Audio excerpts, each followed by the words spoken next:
If you want to really change an existing situation, then you've got to break it constructively to rebuild it. He is revolutionizing water economy. A trailblazing innovator. Rigs, Eckelberry. They're sending billions for war, but they're not spending billions on water. Everybody have different amount of water in their countries. How they actually can get back by a digital currency? In water on demand, every gallon is monetized. What we put into development is something called $H2O, a security token that secures dividend payouts, because a healthy crypto is one based on assets. Do you think in the future, water in terms of using in the place of oil can be part of the infrastructure? Generally, the cleavage of hydrogen and oxygen is more energy intensive than the energy you get out of it. Will people find ways to do it? I think so. Elon must do something similar, but with the electric side of it. What was brilliant about Elon is by getting the EV platforms going, that centralizes the power demand. Now, how do we apply this to water? We say, okay, we're going to help businesses do their own water treatment. So please welcome on the podcast, Riggs Eckelberry. Hey, Riggs, thank you so much for being on the show today. It's my pleasure. Thank you, RJ. Awesome. Truly appreciate it. How are you doing today? Good. Should I call you RJ or Ahmed? Yep. RJ, good for me. Good. Awesome. It's a great pleasure. Thank you. Awesome. So can you walk us through a little bit of your backstory, how things started for you and how you fell into love with the water industry and felt okay, this is kind of underrated market. I have to do something with it. Yes. Well, to go back a little bit, I have been doing a lot of thinking about what my, you were talking about innovative solutions. Well, what does that really mean? I'm really, I've adopted recently a motto, which I stole from an Air Jordan commercial from 15 years ago, which is break to build. Break to build. So the concept here is, if you want to really change an existing situation that is kind of frozen, then you've got to break it constructively to rebuild it, right? And really, that's what we ran into with water. I have a high-tech background. I spent the 80s, computerizing companies in New York City, and then starting in the 90s, basically all the way through 2006, 2007, in .com and software. And I got used to the rapid disruption. It was taken for granted that it was constant change, invent. Oh, it's obsolete, do a new thing. And so the product life cycle was not like this. It was like cascading up, always. And you had to keep riding that upward waterfall, right? Exactly. Then somehow I landed in water. That's an interesting story because my ambition, which is my downfall, caused me to talk to a fund and say, hey, I'd like to be a CEO. I've spent 10 years on the CEO track. I'm ready.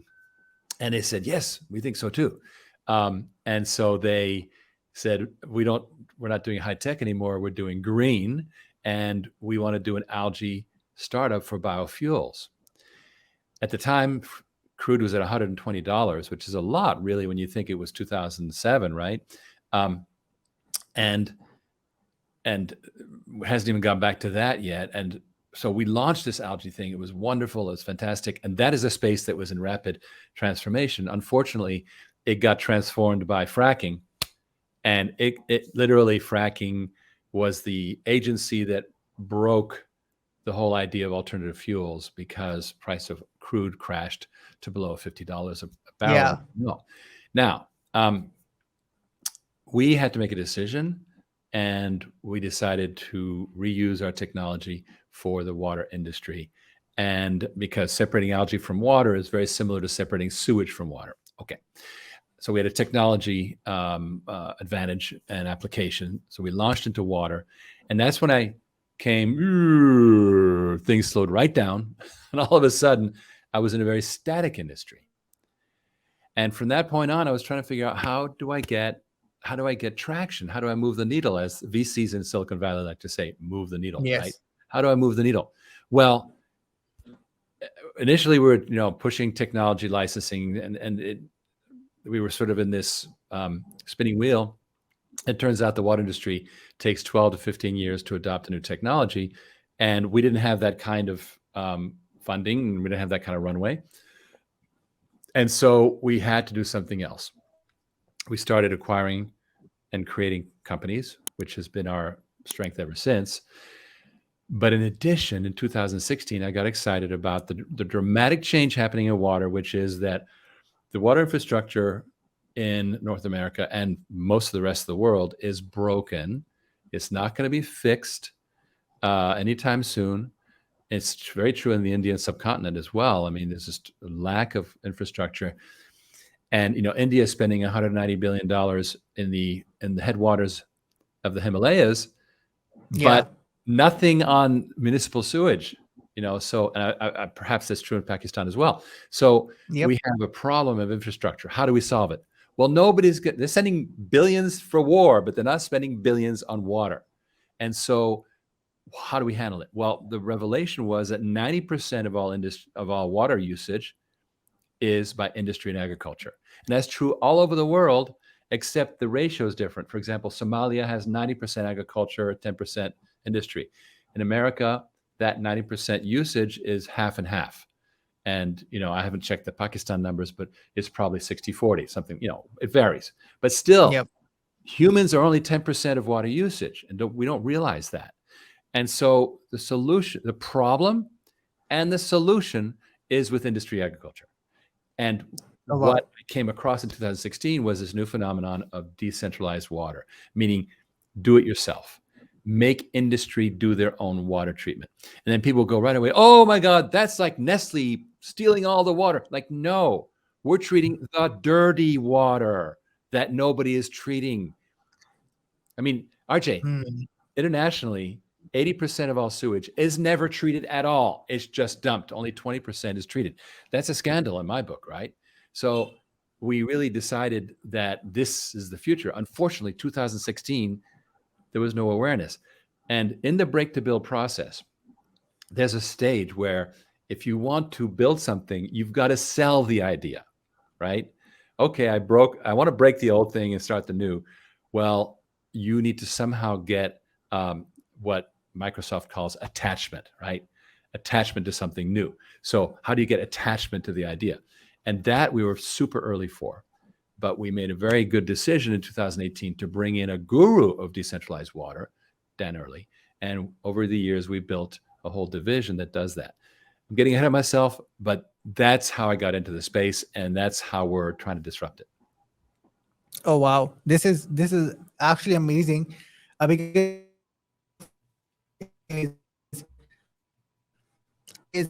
is the percentage of usage of water that have been that are been the use of everyday life people is like so low, like compared to the amount of like a resource of water we have, which is like which is humongous in the first place. But the second thing which is so interesting, as you mentioned, is the decentralized of it. And as we were talking in the introduction as well, we were talking about like, first of all, decentralizing it and like backed it by any sort of like a stable coin or by a coin, for example. So like, how does that work out? Because everybody have that different amount of sort of like, water in their country, stuff like that. Maybe we can even call it decentralized, as you mentioned, like, the amount of like sewerage, stuff like that. Like how that actually can get like backed by a digital currency. I'm curious to ask that. Yes. So it's a very, like everyone else, I got swept up in the 2018 craze, right? Crypto got crazy in 2018. And we launched a development program called Water Chain, which was our first it was a blockchain idea. And it was great, but there was one big problem. It turned out to be a fundamental problem, which is, how do you price water? Water has widely divergent pricing, based in great part on legacy rights. I own water, you don't. I'm okay, you're not, right? So it's actually, if you think, water justice is probably the biggest problem in the world. There's the most dramatic. People in Africa are walking 5 miles for water. Here, I just turn on the tap. There's no more greater inequity than water, in my opinion. Okay, so we put that on the shelf and said, no, this is not going to work. And what we decided to do was get back to basics and do fundamentals. What we then started creating, starting in 2020, was an idea of water as a service, right? In other words, if we're going to take over from the local utility, which charges businesses by the meter, then why are we asking the business to pay $1 million? Why not just give them a machine that remains ours, and they continue to pay by the gallon on the meter, right? And that became the very interesting way of first of all, taking the capital Making it, problem, right? And also created a whole investment project, which I'll talk about separately. But it also meant that in water on demand, every gallon has roughly the same price, and every gallon is monetized. hmm, And that's the yeah, basis for future tokenization, because now, whether I have water on demand in California or in Singapore, it's going to be roughly the same expense. Why? Because it's just talking about the cost of machinery and personnel, and it's roughly the same. It'll vary by 30, 40%, but it's not 5 times difference, right? So it hmm, becomes more narrow, because my ambition is that someone in Northern California who's got a real water problem could offset their financial risk with options on Singapore water. That'd be wonderful, right? Okay. It's not possible now, but it would be a dramatic improvement. So what we have put into the sort of developmental stage right now is something called $H2O, which is a security token that securitizes the dividend payouts. I was talking to you about the investment side. If I'm going to let RJ, who has, let's say you have a greenhouse project, right? And you use a lot of water for that greenhouse, and you need to treat your water, your dirty water, and I'm going to give you a system, fine, and you're not going to pay for it up front. Well, who's going to pay for that system? We can't pay for it. We can only pay for a little bit of it. We can't pay for it scaling up to thousands and tens of thousands of sites. So we created a yep, financial vehicle so that people can invest in water as an asset, just like they invest in energy projects, oil well, what they call master limited partnerships in the US, which is a $300 billion sector where people invest in baskets of oil and gas projects, and they get royalties. And so we decided to do exactly the same thing. And it's been amazingly popular because people like the idea of generational royalties, great, plus all kinds of equity, stock, blah, blah, blah. But it's water, not oil. And they prefer yep, that, right? They like it more. So now we have investors, they're going to get dividends. Now, in the short term, we can use bank deposit, Swift, whatever, that's fine. But as it scales up, it's more practical to tokenize it. And then if I want to transfer all my future dividend income stream to RJ, I just do a little crypto transfer, whoop, and now you've got it in your wallet, just like that. And that creates over time a market. So that's our vision yeah, for it. Now, practical world, we had to de-emphasize it. Why? Because we're going through a whole bunch of SEC approvals for what we're doing. And the SEC does not like crypto right now. It's like, yeah, no. absolutely, So we put these registration requests through the SEC, and the last thing we want is for them to put us on the shelf because it's crypto. So we said, no. And this is how it is. Crypto's in background. We're focusing on the underlying commercial machinery, because I strongly believe that a healthy crypto currency is one based on assets. yeah, Back to assets. So I believe in the future that very, very healthy tokens will exist in energy, in wheat, in pig bellies and water, right? So because they have an underlying commercial activity, tokenized real estate. This is all very, very healthy, and it's not subject to these tremendous. I love crypto, but the problem with crypto is you have these huge wells of black money, like yeah, Bitcoin. Probably a third of all Bitcoin is dark. We have no idea where it is, right? And they could yes, just exactly, manipulate with it. It's unregulated. Well, when it's asset based, you can't really do that. It's just like gold standard for money, right? It's just a very similar thing. So it's that's backed why, by something, yeah. So that's what I like right now. Bitcoin is the exception because it's special, but most other currencies And Ethereum I like because of smart contracts. But after that, Yes. you then have to think about backing. Yeah, I mean, like that's pretty interesting to know about. The model that you're actually planning to go for, and how it would make sense for other person just to understand that, even in the simplest terms. And while you were talking about this, like I had just like one thought in my mind going on is, I saw that somewhere. I don't know if you know about that or not. Like back in, like, I think 60s or some 70s, somebody was able to figure it out how to run cars on water, and then that person was he became unknown, like nowhere to be found or something like that. He was like completely out of the blue, because that person actually figured out how to use water instead of oil to run cars, stuff like that. So yeah, so my question to you is, do you think in the future, water, in terms of using it in resources in the place of oil, can be taken in some places, not cooking food for sure, but in Sure. other type of, like, automotives, or in the other part of the infrastructure? What do you think about it? Well, you're thinking of H2O as an elemental, chemistry, as an elemental molecule. And the problem is, of course, it's very tightly bound. Generally the cleavage of hydrogen and oxygen is more energy intensive than the energy you get out of it, right? Because they're tightly bound. Same thing for CO2, right? It's energy intensive to get the carbon away from the oxygen. Now, will people find ways to do it? I think so, but I think that right for now is, first of all, as you say, there people come up with these ideas and then disappear. So I have no idea Yeah. that we can have conspiracy theories about it, or we can just conclude the biggest problem in technology is getting technology to market. I can have a great idea, it's fantastic, but until it comes out of what I call the clutter ghetto, right? Clutter ghetto meaning all the noise that's going on in the world, and I've got to break out of that clutter ghetto. That's sort of the zoo of look at this morning I was catching up on all the news about the world, and it took me a Yeah. half hour just to skim all the headlines.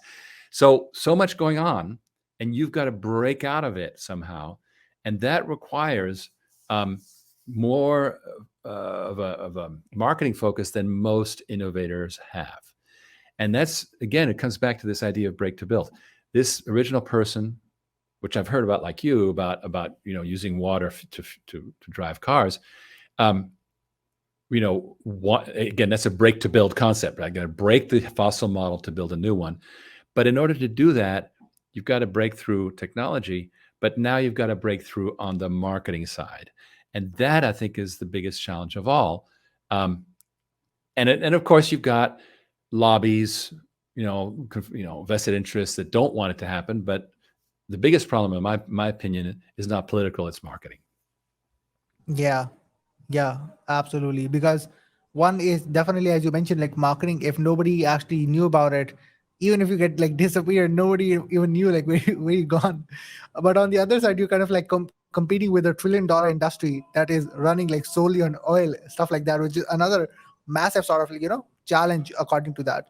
So that's pretty interesting to even like talk about, because if we see on the other side, if since we're talking about water, on the other side, like Elon Musk actually tried to do something similar, but with the electric side of it, and like kind of like using electric vehicles instead of like running on oil, diesel, stuff like that, and was able to kind of like revolutionize and kind of like reducing the use of oil somehow in cars, and like making it that way, but having more resources, more marketing, stuff like that, as you mentioned.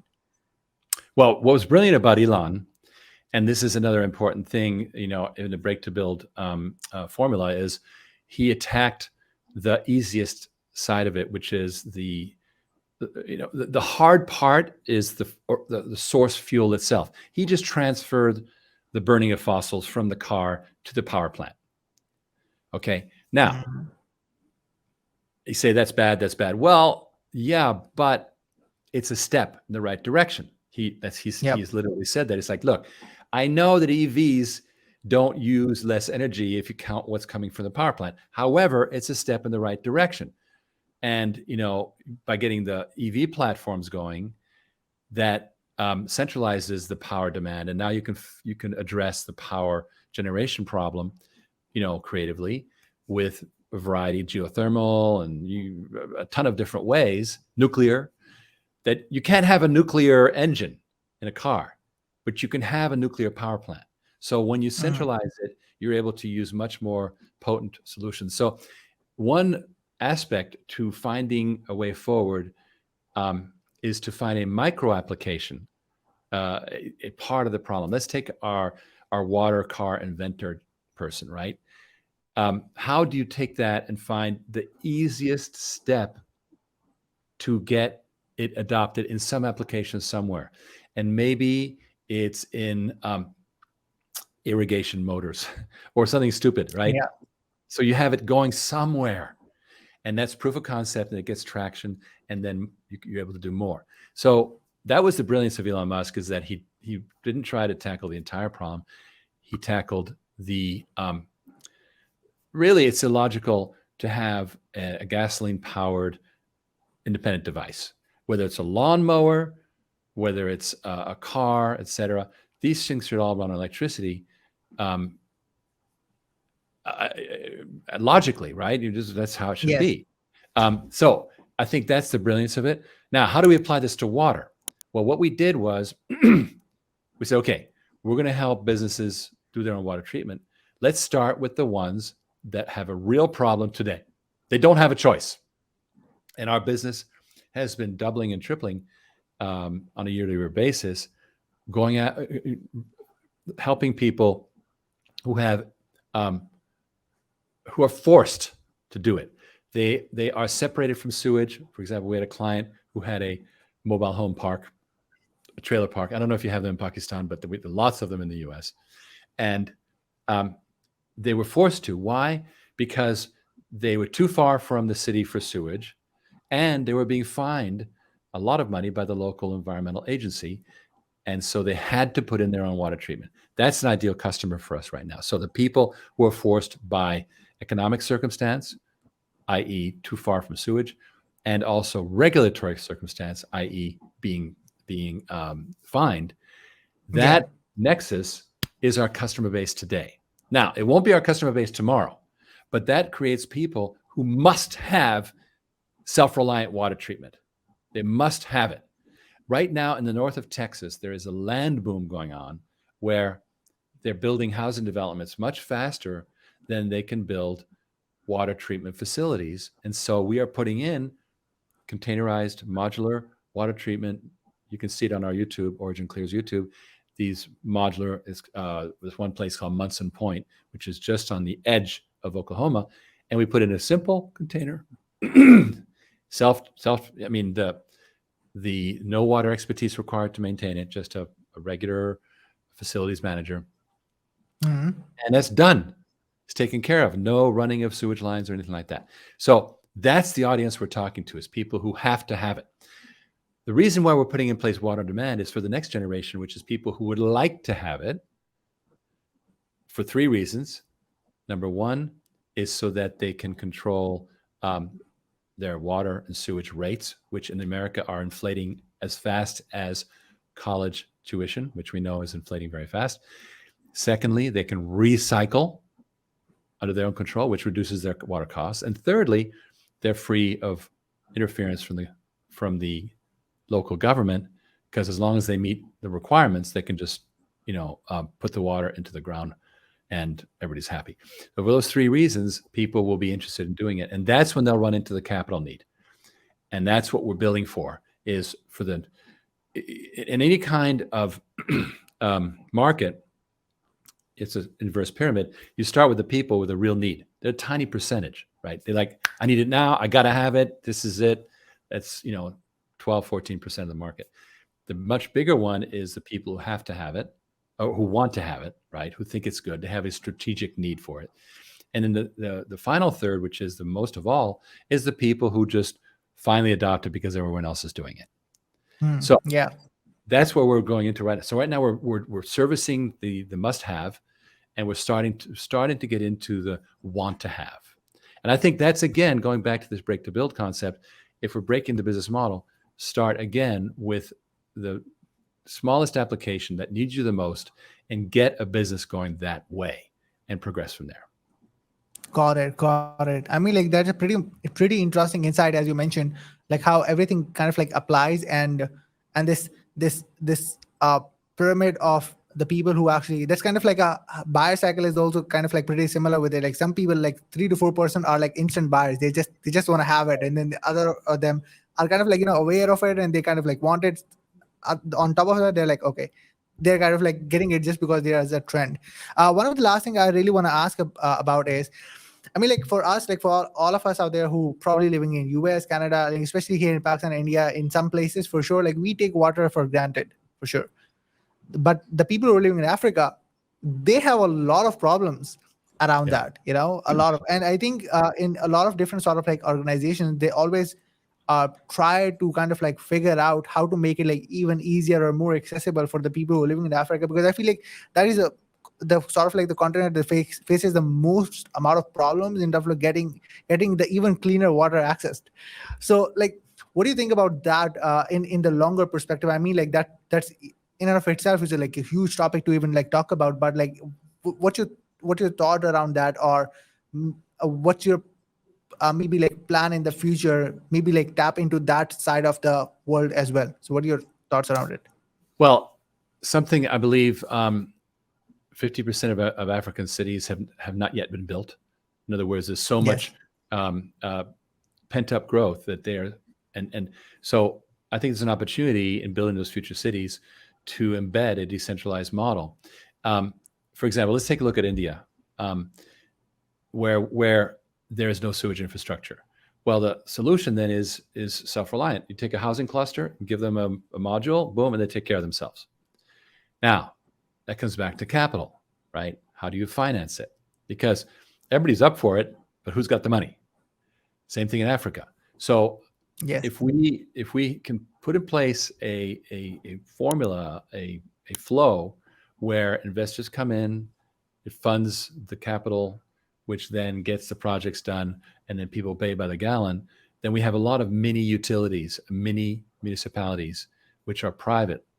And I think that will, first of all, create a lot of entrepreneurial opportunities, right? Because now you can run for your town, let's say just a neighborhood in Islamabad, you've got an entrepreneur who's providing clean water and treating the dirty water, and it's all happening, and it's delegated. They don't have to, and the city is happy to see it. Why? Because they're overwhelmed. Right? We see this in the U.S. They're like, fine, treat your own water, because they just don't have the funding, and they can't raise water rates more than they are. I think that's going to happen universally. I think that over time, water treatment entrepreneurs will arise who will treat these things in these little clusters. A good friend of mine is in Mexico. Now, Mexico is a booming economy. They're falling behind on infrastructure. So, in fact, this friend of mine has a river running through his neighborhood called the Ayotac, and it looks like rainbows. It's got so much pollution, right? And because the Mexican industries, they just dump it. They don't treat it. His business is based on working with the American companies that have subsidiaries in Mexico that have to meet their American requirements, and so they are trying. Where he is going in the future is, instead of trucking all the water from all those places, put individual treatment modules at all these locations, and it becomes he's saving all this trucking, because you're trucking 99% water when you're trucking sewage, right? So to save all that trucking, and it becomes self-sufficient, and he makes money a different way. This is a new business model. It's entrepreneurial, and like all government monopolies that break up, it creates huge opportunities for innovation. Yeah, love it. Well, it was definitely interesting conversation Riggs. First of all, like I would like to say thank you so much for being on the show today out there. But if somebody is like who is interested to know more about you and be the part of your world, where they can follow you and be the part of your world. RJ, thank you very much. They can go to OriginClear.com. They should sign up for my weekly CEO briefing, which is every Thursday night, and we take excerpts of shows like yours. Plus, we do a lot of reporting on current events in water mostly, but also the economy. And we report on what's happening with our company. And also, if you're interested in investing, there's a green Invest Now button. Currently, we're working with accredited investors, which is a certain level of income. But we have a crowdfunding that we did earlier this year. We're restarting, where the requirements are much more liberal. And we welcome everyone to get involved in this fascinating water sector. Awesome. So I will drop the links in the comment section, also in the show notes down below, so that you guys can follow Riggs and be the part of his world. And if you wanted to get more into the water industry, you can follow him. Well, Riggs, again, thank you so much for being on the show today out there. Any last thing you want to say before we round the show up? What I'm going to say is that we can solve every single problem we have out there in the world by breaking it down into consumable pieces, as we are doing in water. I think that's true of just about everything we're doing, and get away from the massive and start to get into the particular. And I think that's the way forward. Awesome. Well, yeah, Riggs, again, thank you so much for being on the show today out there. And yeah, guys, thank you so much for watching. We're definitely going to see you guys in the next episode. Until then, peace out.